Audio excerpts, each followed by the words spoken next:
पुराणों में जीवन के आरंभ के साथ ही 4 युगों सतयुग, द्वापर युग, त्रेता युग तथा कलयुग का वर्णन मिलता है। वर्तमान में तो हम कलयुग में जी रहे हैं, पर अन्य 3 युगों के जैसे कलयुग का अंत भी होगा, जिसमें मनुष्य के आचार विचार तथा व्यवहार में ऐसे बहुत से परिवर्तन होंगे जो ये सिद्ध करेंगे कि कलयुग का अंत निकट आ चुका है। आइए जानते हैं वीडियो में इन्हीं कुछ संकेतों के बारे में। दोस्तों, कलयुग अर्थात काला युग, जहां हर जगह आपको कलह क्लेश ही दिखाई देगा। इस युग में सभी के मन में असंतोष, दुख व्याप्त होगा तथा धर्म का भी लोप होता जाएगा।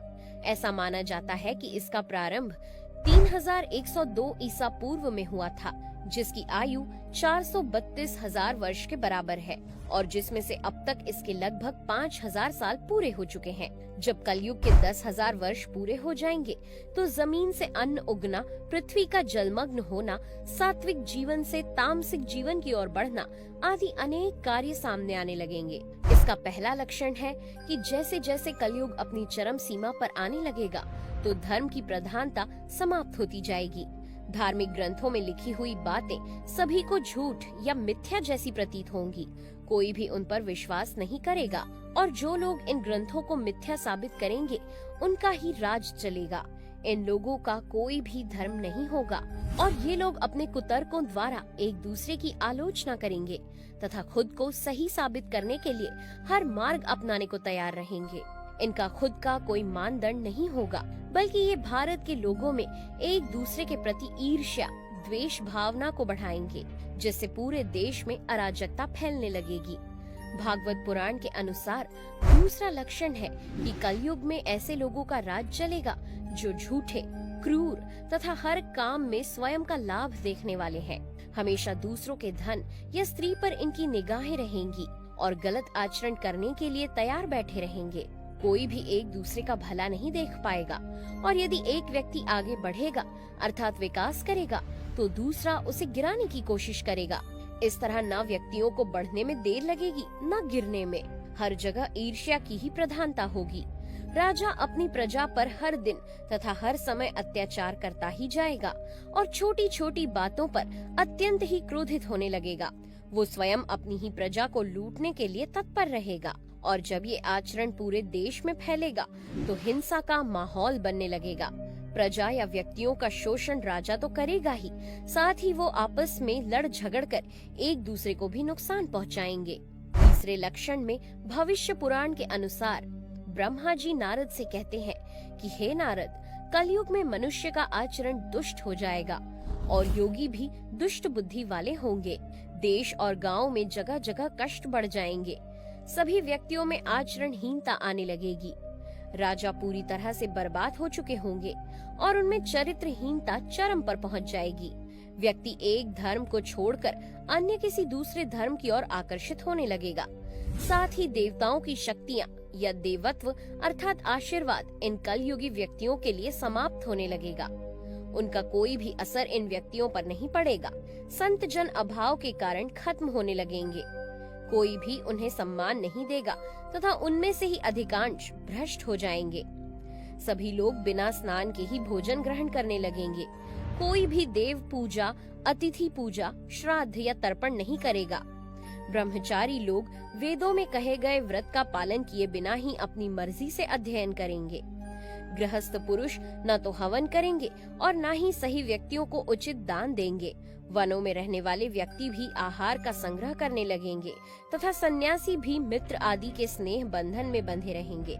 मनुष्य अपने को ही पंडित समझेगा और बिना शास्त्र या नियम जाने ही सब कार्य होने लगेंगे। चौथे लक्षण में महर्षि व्यास कहते हैं कि वेदों का पालन कोई भी नहीं करेगा, न ही व्यक्तियों में वर्ण तथा आश्रम को मानने की प्रवृत्ति होगी। यहाँ सभी एक दूसरे पर ही हावी होने की कोशिश करेंगे। शिष्य गुरु को ही डांटेगा, समझाने लगेगा। विवाह को एक पवित्र धर्म न मानकर बंधन के जैसा माना जाएगा। पिता पुत्र भी आपस में बहुत झगड़ने लगेंगे। यहाँ कुल, जाति आदि का लोप हो चुका होगा, जिसके कारण बलशाली व्यक्तियों को महत्व दिया जाएगा, न कि जाति के आधार पर व्यक्तियों को पूछा जाएगा। जिसमें जितनी ताकत होगी वो उतना ही बड़ा स्वामी बन जाएगा। यहाँ बौद्धिक क्षमता से ज्यादा आपकी शारीरिक क्षमता की पूछ होगी। हर धर्म में कन्याओं को बेचकर उनका विवाह करने की परंपरा चलने लगेगी और जिस व्यक्ति के पास जितना ज्यादा वजन अर्थात धन होगा, उसकी बातों की महत्ता भी उतनी ही अधिक बढ़ जाएगी। पांचवा लक्षण है कि कलयुग में थोड़ा सा भी धन आने पर उनमें अहंकार की भावना प्रबल हो जाएगी। वो स्वयं को ही श्रेष्ठ और ऊंचा मानने लगेंगे। स्त्रियां लंबे लंबे केशों को खुला छोड़ने लगेंगी तथा उन्हें इन पर अत्यधिक घमंड होगा। स्त्रियां उन्हीं के साथ रहेंगी जिनके पास धन होगा, अर्थात सभी स्त्रियां अपने गरीब पतियों को त्याग देंगी और ऐसे व्यक्ति के पास चली जाएंगी जिनके पास धन होगा। और जितना ज्यादा पैसा व्यक्ति के पास होगा, उसे उतनी ही ज्यादा सम्मान की दृष्टि से देखा जाएगा। स्त्रियां कठोर स्वभाव व कड़ा बोलने वाली होंगी, जो अपने पति की आज्ञा का पालन नहीं करेंगी। इस अधर्म की वृद्धि होने से लोगों की आयु भी कम होती चली जाएगी। छठवां लक्षण है कि सभी व्यक्तियों के पास जितना चाहे धन रहे, परंतु उनके यहाँ धन की कमी बनी ही रहेगी। सारा धन भोग विलास और घर बनाने में खर्च होगा। इससे दान पुण्य के काम होना बंद हो जाएंगे और हमारी बुद्धि केवल धन के संग्रह पर ही लग जाएगी। कलयुग की स्त्रियां अपनी मनमानी चलाने लगेंगी, जिससे वे इच्छानुसार आचरण करने लगेंगी। भोग विलास में ही उनका मन लगेगा। स्त्रियां केवल धन के पीछे ही भागेंगी, फिर चाहे वो गलत तरीके या अन्याय से ही क्यों न कमाया गया हो। ऊपरी तौर पर सभी व्यक्ति समानता तथा बंधुत्व का दिखावा करेंगे, लेकिन मन ही मन स्वयं को श्रेष्ठ मानेंगे तथा भेदभाव बढ़ता ही जाएगा। सातवां लक्षण है कलयुग के अंत में मौसम का कोई भी ठिकाना नहीं रहेगा। वहीं ईश्वर पूरी तरह से अपना प्रकोप दिखाने लगेंगे, जिससे कभी बहुत तेज गर्मी पड़ेगी तो कभी बहुत तेज बारिश और कभी जमा देने वाली सर्दी। इससे व्यक्तियों को अचानक ही बाढ़ तो कभी कभी अकाल का सामना करना पड़ेगा। वो आसमान की ओर मुंह ताकते रहेंगे, लेकिन इस मौसम परिवर्तन को कोई भी नहीं रोक पाएगा। अकाल के कारण हर जगह भोजन की मारामारी होगी। इन सब कारणों से व्यक्ति आत्महत्या करने लगेंगे। हालांकि इनमें कुछ व्यक्ति ऐसे भी होंगे जो धार्मिक कार्यों में लगे रहेंगे, जिससे वो उस कलयुगी जीवन में भी सुख का अनुभव करेंगे। इस युग की स्त्रियां लोभी, मंदबुद्धि तथा छोटे कद वाली होंगी। ये देह शुद्धि पर ध्यान नहीं देंगी, साथ ही हरदम कड़वे वचन बोलेंगी और एक दूसरे को क्रोध भाव से देखा करेंगी। ये स्त्रियां केवल अपना पेट भरने के बारे में सोचेंगी तथा दुराचारी या चरित्रहीन पुरुषों से मिलने की इच्छा रखेंगी।